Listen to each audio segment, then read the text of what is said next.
Hi everyone, কেমন আছো তোমরা সবাই? আমি সুমনা। আমি তো খুব ভালো আছি, আশা করছি তোমরাও খুব ভালো আছো। সবাইকে জানাই দীপাবলির অনেক অনেক শুভেচ্ছা এবং ভাতৃদ্বিতীয়ার অনেক অনেক শুভেচ্ছা। কেমন কাটালে তোমরা সবাই পুজো? আমি তো খুব ভালো কাটিয়েছি। তো এটা হলো দ্বিতীয়ার দিনের সকালবেলা। তো আমার হচ্ছে 3টে ভাই, একজন তো আসতে পারেনি, এটা হচ্ছে দুটো। আর এই যেহেতু আমি বলেছিলাম যে আমি মামার বাড়ি এসেছি, তো দ্বিতীয়াটা এবার মামার বাড়িতেই রয়েছি। তো আমার সব ভাই এখানেই আছে। তো এটা ছিল সকালের একটা সময়।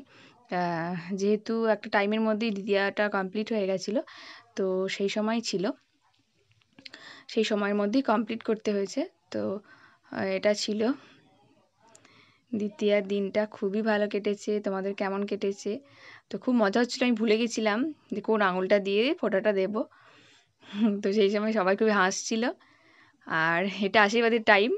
সবাই হাসছে কেন কি আমি বলছি যেন বাঁ হাত দিয়ে আশীর্বাদটা করে ফেলিস না, সবাই বলছে।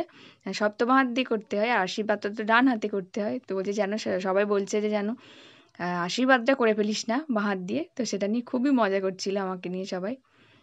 তো পুজোটা তোমাদের কেমন কেটেছে জানিও। আমার তো খুব ভালো কেটেছে। আর ওয়েদারটা এখন খুব ভালো, আর মামার বাড়িতে আছি, আমার তো খুব আনন্দ হচ্ছে। তো এখন বলছে যে ওঠ, মায়েরা বলছে ওঠ, তোকে প্রণাম করব। তো সেই জন্য উঠছিলাম। এবং এই যে তারপর বলছে দাঁড়া আর দুটো ছবি তুলে নিই, এইসব চলছিল। তো এইটুকু।